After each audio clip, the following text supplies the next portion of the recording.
Last night in UFC 264, we saw the highly anticipated matchup between Conor McGregor and Dustin Poirier for their third fight. And the result of this fight I really expect to be talked about for a very long time because, of course, it ended with McGregor suffering a horrific looking leg fracture. Now, on the actual instant that McGregor suffered the fracture, we saw that he was, of course, throwing a punch, and as he was punching, he was twisting on that back leg. As soon as he did this, it seemed that the leg was extremely weak, and of course, everything buckled and he fell to the floor. Now, initially, the reports on the exact injury that McGregor was dealing with were mixed, but as of right now, it looks like sources are reporting that he did in fact suffer a tibia and a fibula fracture, and in order to take care of this injury, he has undergone a successful 3.5-hour surgery to repair the fractures. Sources currently are reporting that McGregor underwent a procedure known as an intramedullary rod or an intramedullary nail, or IM nail for short, and that is something that was inserted into that tibia bone to help repair that tibia fracture. And also sources are saying that he had a plate and some screws put in to help fix that fibula fracture. Since some people may not be too familiar with the surgical procedure used to fix these particular types of fractures and the anatomical structures involved, I'm going to go ahead and focus on that with this video.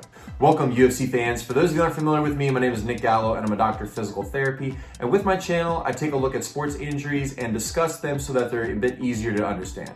First, I'm going to start off by showing the actual instant that McGregor fractured his leg so that we get a good visualization for his mechanism of injury. Then after that, I'm going to go ahead and I'll go over the anatomy associated with the tibia and fibula fractures, as well as the surgical procedures they used to fix those. And finally, after that, I'll go over as to what to expect moving forward when a person suffers these injuries and then goes to physical therapy. If you like today's content and you find it informative, please hit that thumbs up and subscribe to the channel because I will be making more videos in the future regarding sports injuries, rehab from those injuries, and physical therapy related content.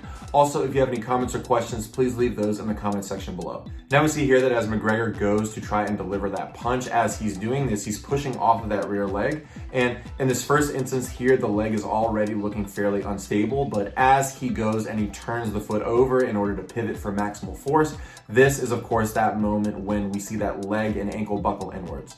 Now here I have a model of the knee and lower leg, and so those two main bones in that lower leg portion, of course, are that tibia bone, which is the bone we often associate with as the shin, and then this bone right here more laterally or towards the outside of the leg, this is that bone that is known as the fibula bone.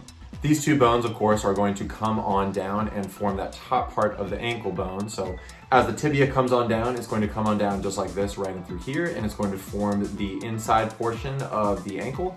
And the fibula here is going to come on down and form that outside portion of the ankle. Now, these two bones are extremely important when it comes to weight bearing, and actually, in order to fully weight bear, essentially, you're going to have integrity of both of these bones. Now, one interesting fact is that the tibia bone actually does the majority of the weight bearing in that lower leg, whereas the fibula is going to do some of the weight bearing in the lower leg. Therefore, if there's any compromise in either of these two bones, when a person is going to do a motion such as pushing off or pivoting, if there is enough force and if the damage is already great enough through those two bones, then you can see those bones fracture, which is what we saw in McGregor's case. Now, of course, at the end of the fight, Dustin Poirier said that he felt like McGregor's leg broke earlier on in the fight when McGregor landed one of those kicks and Poirier checked it. I don't know whether or not this is the exact moment that the fracture and everything did occur into that lower leg area, but it does make a lot of sense that McGregor, of course, injured his leg throughout the course of the fight, and that one motion in the end when he's pushing off and trying to pivot was really just essentially the straw that broke the camel's back and caused everything to buckle inwards and, of course, make the fracture a lot worse. Now, let's go ahead and we'll talk about that tibia fracture. Now, when a person suffers this type of a tibia fracture, and if it is bad enough, once again, the surgery used is going to be that intramedullary rod or intramedullary nail. Essentially what they're going to do in this type of a surgery is they're going to put a rod literally inside of the tibia bone, spanning almost the entire length of the bone to help provide stability so that a person can get everything anatomically correct so that it can heal properly. There, of course, will be locking screws that are put in place at both ends of the rod, depending on where it is. And this is actually a very standard surgery for these tibial shaft fractures. One that really comes to mind in a pretty similar mechanism of injury, of course, is Anderson Silva. I'll go ahead and post that video in the description as well. But this is a very standard procedure for these fractures that happen in the tibial shaft.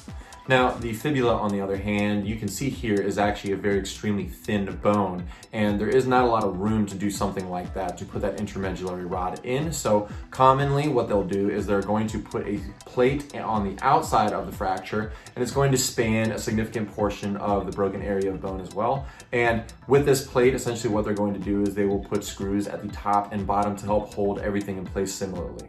Now that we know the details of the anatomy and the details of the surgery that's involved with this type of injury, we can go ahead and we'll talk about what to expect in the recovery phase when a person is referred to physical therapy. Generally speaking, when a person is within the first 6 weeks, they are in a phase known as the maximum protection phase. And this is essentially very important because you want to make sure that nothing during this 6-week time frame is going to compromise the surgical repairs of the injured bones. During this time frame, the person is of course going to be non-weight bearing, so usually they're going to be using some sort of assistive device, whether it is a wheelchair or in somebody like McGregor's case, he's probably appropriate for crutches or something like that, but they're going to be using some sort of assistive device to make sure that they're not putting any weight through the injured leg. We can expect that the person is going to be in a cast or some sort of a boot to protect the injured area, and in physical therapy, we can't do too much when it comes to the actual injury site. So if we get someone in this phase, essentially what we're doing is we're going to be doing a lot of multiplanar hip strengthening because we can strengthen joints above the injury. We're going to focus on core stability, and then of course we can focus on a lot of upper extremity strengthening as well. We are also of course trying our best to make sure that the person is not having too much pain, and we're making sure the surgical sites don't appear infected or anything like that, and just essentially taking care of the entire body itself. In the next phase of the rehab process, this is going to be anywhere between the 6 and 8 week mark after surgery. This is when we can start doing light range of motion exercises to that ankle area to try and restore some of that normal range of motion. Then this is going to be a very important time of the rehab process because this is when we can usually progress weight bearing. So sometimes, depending on who the surgeon is, they will be very stringent and very specific on when a person can go from something known as toe touch weight bearing to partial weight bearing to full weight bearing. This is going to, once again, just depend on the provider, but this is going to occur within that 6 to 8 week time frame after surgery. After this, at about the 8 to 10 week time frame, we want to make sure that a person is getting more of a normalized gait pattern. We don't want to trial anything in terms of high impact, such as running yet, but we want to make sure everything is moving fluidly when a person is walking. Maybe they're doing something along the lines of an elliptical trainer just to get everything moving normal once again.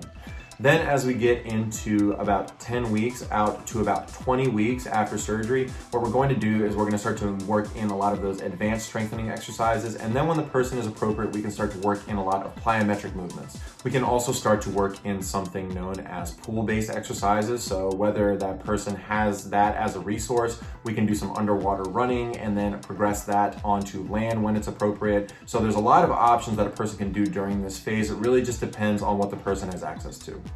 Then as a person is in that 20 week to about 24 weeks post-surgery, essentially what's going to happen here is this is when we can start to work in a lot of those sport-specific movements, do a bunch of sport-specific testing to make sure that the person is appropriate to go back to playing sports once again. Now, throughout this entire time, the person is of course going to be having their follow-up appointments with the surgeon to make sure everything of course is healing properly.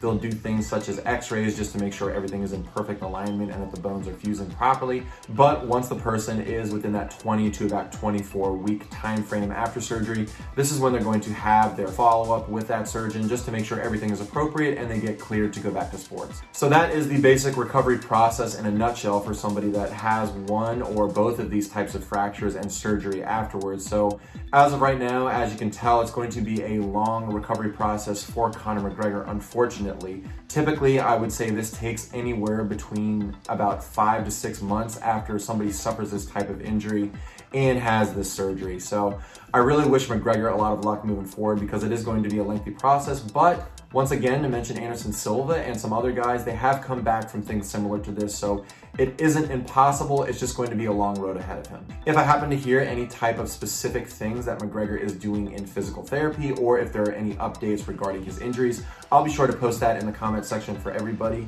And if you happen to see anything, please feel free to post that for everybody as well. And that's it as of right now regarding Conor McGregor's vicious broken leg in UFC 264. Once again, if you really like today's content, please subscribe to the channel because I will be making more videos in the future. Thanks for tuning in, and I'll see you next time.